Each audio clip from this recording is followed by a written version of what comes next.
नमस्कार मित्रांनो, जय महाराष्ट्र. तर तुम्ही म्हणत असताना जेवढ्या बॅग घेऊन कुठं चाललाय? तर विषय असा आहे मित्रांनो, आपली फार्मसीची डिग्री कंप्लीट झालेली आहे. तर मी आता सगळा पसारा बॅगमध्ये भरून आता गावाकडे निघालो आहे. मी सध्या वैजापूरला आहे. वैजापूरहून आता मी पाथर्डीला जाण्यासाठी निघालेलो आहे. आता वाजले 7:15. तर 7:30 वाजता आपल्याला इथं रोटेगावरून ट्रेन आहे. ट्रेनमध्ये बसून मी आधी संभाजीनगरला जाणार आहे. संभाजीनगरहून आपल्याला डायरेक्ट पाथर्डी बस आहे. रूमच्या मित्रांना बाय बाय केला आणि लगेच मी निघालो. रूमचेच 2 मित्र मला स्टेशनपर्यंत सोडायला येणार होते. हा गाडी घेऊन थांबलेला राजेश साबळे आणि आणखी एक रोहित बागुले, त्याच्याकडे मोबाईल दिला होता शूटिंग घेण्यासाठी. बाकीचे नेहमी अर्धे जण तर झोपलेच होते, कारण आम्ही रात्री झोपायलाच आम्हाला 3 वाजले होते. कारण ते आमची शेवटची रात्र होती. कारण दुसऱ्या दिवशी सगळे आता आपण आपल्या गावाकडे जाणार होते. ट्रेनचा टाइम झाला होता, त्याच्यामुळे आम्ही पटकन स्टेशनवर आलो आणि आम्ही तिथे पोहोचत नाही तोपर्यंत लगेच ट्रेन आली होती तिथपर्यंत. तर आजचा व्लॉग थोडा लॉंग होणार आहे, परंतु शेवटपर्यंत पहा. आता आपण आलेलो स्टेशनवरती, तोपर्यंत बागोलने लगेच तिकीट काढून आणलं. मित्रांनो, पेपर झाल्यानंतर एवढं अर्जंट घरी जाण्याचं एकच कारण होतं. तसे बाकीचे मुलं सगळे एक दिवस थांबणार होते तिथं. एवढी डिग्री कंप्लीट झाल्यानंतर पण मला घरी राहण्यासाठी फक्त 3 दिवस उरलेले होते. कारण मागच्या 2 महिन्यापूर्वीच माझं गुजरातच्या मॅक्लॉड कंपनीमध्ये सिलेक्शन झालेलं आहे. त्यामुळे माझी लगेच जॉईनिंग आहे. मला 30 तारखेला लगेच गुजरातला निघायचं आहे. तर मित्रांना बाय बाय करून मी लगेच निघालो. भेटू म्हटलं परत आपण. मला घरी जाताना दुःख होत होतं का आनंद होत होतं हेच मला कळत नव्हतं. कारण एवढे दिवस 4 वर्ष आम्ही सोबत राहिलेलो मित्रांना आता सोडून जायचं होतं.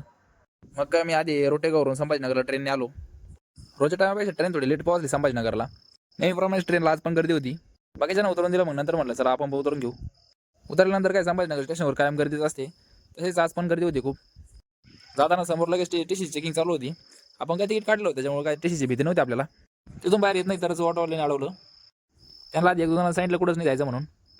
तरी पण ते विचारायला लागले कुठं जायचं आहे. त्यांना म्हणलं पाथर्डीला जायचं आहे, सोडता का? ते माझ्याकडे पाहून हसायला लागले. म्हणले काय चेष्टा करतो भाया. मित्रांनो, हे छत्रपती संभाजीनगरचं रेल्वे स्टेशन.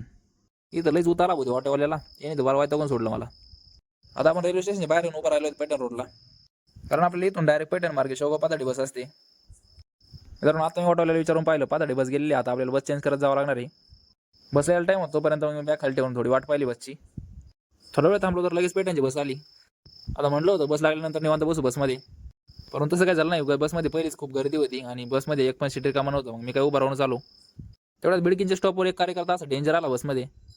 तो बसमध्ये चढला, डायरेक्ट बोंडवर जाऊन बसला गाडीच्या. बसला उलटा बसला, ते पण ड्रायव्हरच्या जवळ. बसला पण तो गप नव्हता बसत. तो बोलता बोलता ड्रायव्हरला टाळी द्यायचा. म्हटलं असे डेंजर कार्यकर्ते फक्त आपल्या गावाकडेच पाहायला भेटू शकतात. त्याच्यामुळे मग त्याचा व्हिडिओ घेतला. तो एवढ्या गप्पा मारित होता, म्हणजे तो काय असेच नव्हता मारित. तो पूर्ण चार्जिंग करून आलेला होता, हे सगळ्यालाच माहिती होतं. तो काय पुढच्या स्टॉपला लगेच उतरून गेला. नंतर आला आपलं पैठणचं स्टॉप. इथं आता आपल्याला उतरायचं होतं. पैठणमध्ये उतरल्यानंतर काय म्हटलं, आता पाथर्डीची बस कधी ते विचारून घेऊ. पाथर्डीच्या बसला जर वेळ असेल तर म्हटलं जरा नाश्ता पण करून घेऊ. काय पैठणचं बस स्टॉप हे सगळ्यांना माहिती असेल. इथून आपण आता चौकशी कशाकडे जाणार आहोत. आता आपण पाथर्डी नाही तर पाथर्डीहून जाणारी फैसपूर गाडी विचारू, कारण ती गाडी आपल्या डायरेक्ट दारात थांबते. बस विचारली त्यांना तर ते म्हणले आता अर्धा तास टाईम आणखी त्याला. मग म्हणलं चला नाश्ता करून घेऊ. बॅग वगैरे एका साईडला ठेवला आणि नाश्ता केला. नाश्ता वगैरे झाल्यानंतर म्हणलं जरासं का थंड घेऊ काहीतरी. थंड घेतो तरच मला पाठीमागं मुलांची लाईन दिसली. सगळे मुलं शाळेतले होते. मी नाश्ता करत होतो तोपर्यंत यांचा निघाणं चालू होता. पण बाहेर आल्यानंतर हे कसं काय आपोआप शांत झाली मला कळलंच नाही. पाठीमागे एका साईडला पोलीस उभा होते. ती चांगली यांना दम देऊन गेले वाटतं, त्याच्यामुळे शांत बसले. त्यांचा व्हिडिओ घेतला तेव्हा त्यांना कळलं की याने आपला व्हिडिओ घेतलाय. मग काय त्यांचं काम झालं की लगेच माझ्या जवळ आले. त्यांनी मला लगेच माझी आयडी वगैरे घेतली. त्यांना म्हटलं उद्या तुम्ही यूट्यूबला दिसणार, तेवढ्यावरून त्यांना खूप आनंद झाला. तर मित्रांनो, हे आहे आपलं पैठणचं बस स्टँड. आता आपल्या बसचा पण टाईम झालेला आहे. तर आलेली आपली बस. आता बसमधली गर्दी पाहून तर बसायला जागा भेटायची काही अपेक्षाच नव्हती. पण मी बसच्या साईडला उभं तरच मला बसमधून 2 मुलांनी आवाज दिला. ते म्हणले येतो मी बसमध्ये, आम्ही तुम्हाला जागा धरलेली. तशी टेन्शन माझी काही ओळख नव्हती बरं का.